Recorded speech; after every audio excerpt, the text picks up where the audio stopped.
श्री स्वामी समर्थ. आपण चटुली आहे चुलीवर ठेवली मी कढई गरम करायले.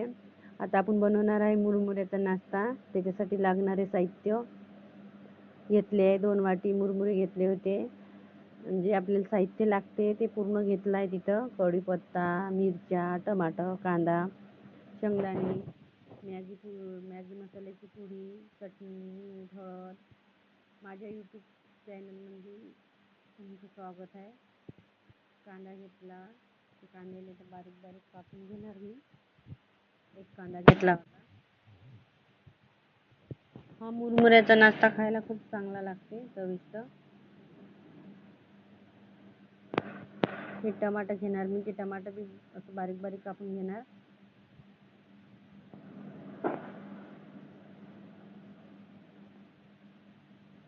हा नाश्ता मुरमुऱ्याचा खूप खायला चविष्ट लागते असा.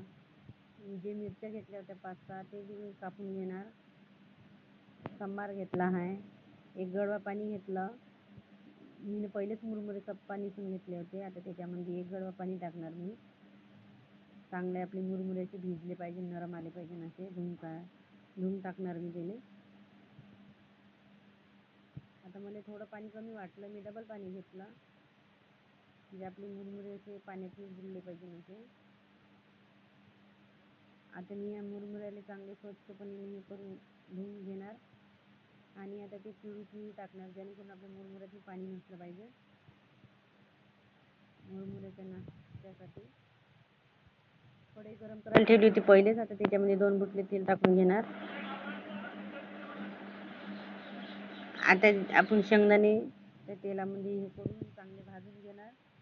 म्हणजे कडक कडक आपले शेंगदाणे राहिले पाहिजे.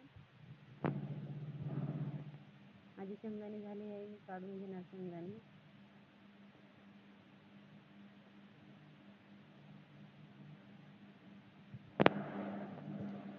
बारीक मोहरी घेतली होती, ती टाकली मी त्याच्यामध्ये. कांदा कापला होता ते टाकून घेणार. तेल आपण फिरून घेणार. कढीपत्ता टाकला.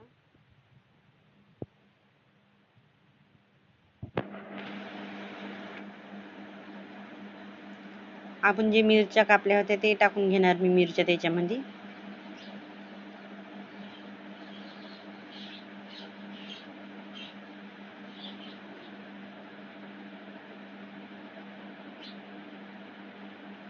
थोडीसं सांबार, जेणेकरून आपल्या मसाल्याला चव यायची.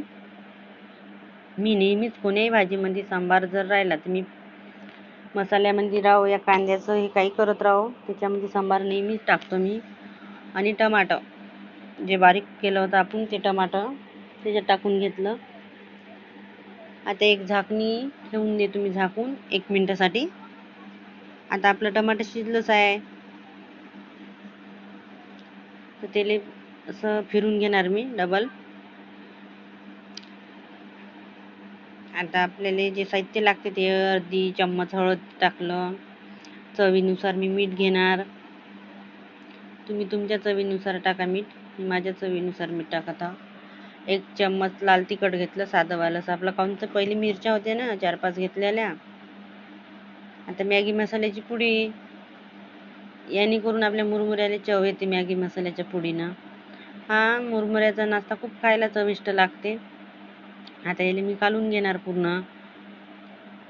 जे आता आपण जे शेंगदाणे हे केले होते, आता तेलामध्ये ते शेंगदाणे टाकून घेणार. मसाल्यामध्ये जे आपले शेंगदाणे मसाला लागून जाते, खायला बी खूप चविष्ट लागते शेंगदाणे. आता मुरमुरे जे 1 मिनिटासाठी आपण भिजू घालून ठेवले होते ते मुरमुरे टाकून घेणार मी त्याच्यातनी. हा मुरमुऱ्याचा नाश्ता खायला खूप चविष्ट लागते. आता याला फिरून घेणार मी पूर्णपैकी, जेणेकरून आपला जे मुरमुऱ्याचा मसाला होता ते पूर्ण लागणार याला.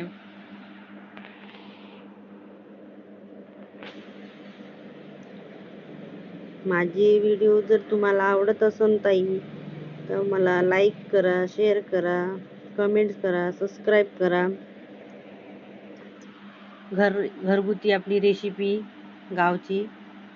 हा दुरून बघला तर असं वाटन कोणाला बी का पोहेचा नाश्ता बनवला. हा पोहेचा नाही, मुरमुऱ्याचाच नाश्ता आहे हा. खायला बी खूप चविष्ट लागते. असं आपला नाश्ता तयारच आहे लगभग. आता मी सांबार टाकून घेणार याच्यामध्ये. खायला बी खूप चांगला लागते हा नाश्ता मुरमुऱ्याचा. तुम्हाला नवीन नवीन माझी रेसिपी पाहायची असन तर मला लाईक करा, शेअर करा, सबस्क्राईब करा, कमेंट्स करा. घरगुतीच उपायाने मी रेसिपी बनवली आहे. जे आपल्या घरातनी जे मिळते ते माझ्या घरी नेहमी हप्त्यातून 2-3 वेळा हा नाश्ता तर राहतेच. आज माझ्या घरी खूप पाहुणे आले होते दुपारच्या वेळेस. आता नाश्त्याला काय बनवायचं बा, माझ्या इकडं हे मुरमुरे आणूनच राहते. आता त्यांना हेच नाश्ता द्यायचा बा म्हणलं. ही नाश्ता त्याच्यासाठी तयार केला मुरमुऱ्याचा. पाहून किती चांगलं दिसत आहे. असं वाटत नाही आहे का आपला मुरमुऱ्याचा नाश्ता आहे बा म्हणून. खायला बी खूप चविष्ट लागते. दिसायला बी खूप छान दिसत आहे. श्री स्वामी समर्थ.